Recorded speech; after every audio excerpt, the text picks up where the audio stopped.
Salut, j'espère que vous allez bien. Aujourd'hui, on va parler de santé. Mais attention, je ne vais pas vous embêter avec la situation sanitaire actuelle. On en entend assez parler comme ça. Je vais vous expliquer comment se passe une visite chez le médecin. Et je vais vous présenter le vocabulaire correspondant. On parlera cette semaine du thème de la santé au Olala French Coffee, mon groupe de conversation en français. Donc si vous souhaitez venir pratiquer avec nous, n'hésitez pas à cliquer sur le lien pour vous inscrire.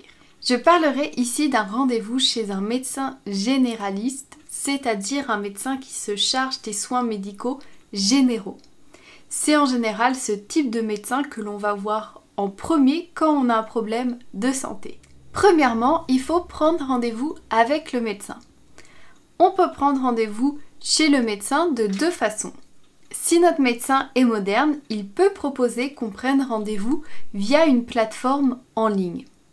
Mais traditionnellement, on appelle le médecin, ou plutôt son secrétariat, pour prendre rendez-vous. Comment prendre rendez-vous en français chez le médecin ? Quand vous appelez, vous allez tomber sur le ou la secrétaire du médecin et rarement le médecin lui-même. Voilà ce que vous pouvez dire pour prendre rendez-vous chez un médecin en français. Bonjour, je souhaiterais prendre rendez-vous avec monsieur ou madame et là rajouter le nom du médecin. La secrétaire peut vous demander plusieurs choses. La première, quel est votre nom ? Vous répondez en donnant votre prénom et votre nom et n'hésitez pas à épeler votre nom de famille pour faciliter la compréhension. Par exemple, pour moi, je peux dire « Je m'appelle Manon Gonard ». G-O-2-N-A-R-D. Par téléphone, même entre francophones, on a parfois du mal à se comprendre. Alors vous pouvez dire également, par exemple pour moi, « Je m'appelle Manon Gonard », G comme golf, O comme Oscar, 2N comme novembre, A comme alpha, R comme Roméo et D comme delta. La secrétaire peut également vous demander si vous êtes un nouveau patient. On peut vous poser cette question car certains médecins ne prennent pas de nouveaux patients. Donc vous répondez oui si vous êtes un nouveau patient et non si vous ne l'êtes pas. Et la secrétaire peut vous demander quel est le motif de votre rendez-vous. Il est possible qu'on vous demande pourquoi vous allez chez le médecin. Vous n'êtes pas obligé de donner tous les détails, bien sûr, juste en une phrase, vous pouvez dire ce que vous avez. Par exemple, je pense que j'ai la grippe, j'ai des maux de tête et de la fièvre, j'ai une douleur à la jambe ou j'ai besoin d'un certificat médical. Et la dernière question que la secrétaire peut vous poser, c'est quand êtes-vous disponible pour un rendez-vous ? Vous répondez évidemment librement en donnant le jour et l'heure qui vous arrange et vous vous mettez d'accord avec la secrétaire et une fois cela fixé, la secrétaire va vous confirmer l'heure et le jour du rendez-vous avec le médecin. C'est le jour de votre rendez-vous chez le médecin. Essayez d'arriver 5 à 10 minutes en avance, même si c'est vrai que les médecins sont souvent en retard. Normalement, quand vous entrez dans le cabinet du médecin, vous vous adressez directement à le ou la secrétaire afin d'informer votre arrivée.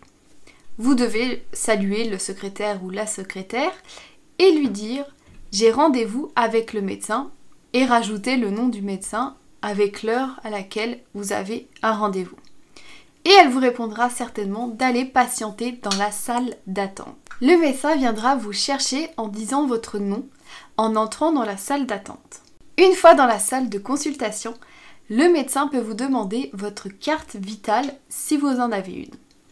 Si vous êtes nouveau patient, il peut vous créer un dossier chez lui et il va vous poser plusieurs questions, comme par exemple quel est votre nom complet, quelle est votre date de naissance, avez-vous des antécédents médicaux, c'est-à-dire si vous avez déjà eu des problèmes médicaux dans le passé, graves ou conséquents, êtes-vous déjà fait opérer dans le passé ?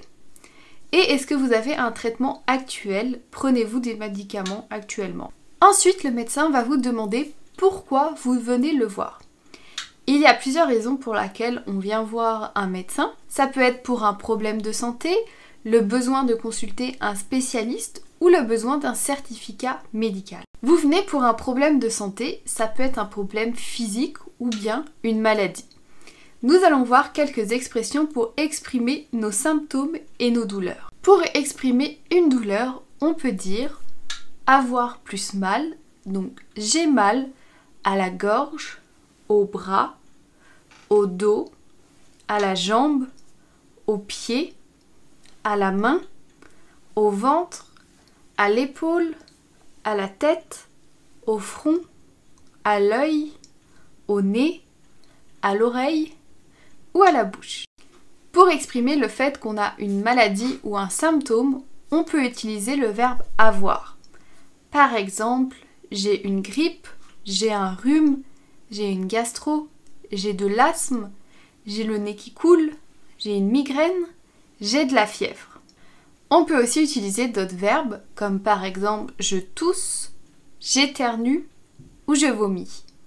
Après, le médecin va vous examiner ou ausculter. Il va vous demander d'enlever une partie de vos vêtements si besoin. Il va prendre votre tension artérielle. Il va aussi examiner votre respiration grâce à son stéthoscope. Et il va vérifier votre gorge et vos oreilles. Une fois le diagnostic fait, le médecin va vous expliquer ce que vous avez et il va vous rédiger une ordonnance avec des médicaments à récupérer à la pharmacie pour vous soigner. Il vous reste maintenant à payer 25 €, c'est le prix fixé pour une consultation chez un médecin généraliste en France et vous pouvez repartir. Voilà, j'espère que cette vidéo vous a été utile et que vous êtes maintenant prêt à aller chez le médecin en France. N'oubliez pas de mettre un j'aime et de vous abonner à ma chaîne. Et je vous dis à bientôt pour de nouvelles aventures en français bien sûr.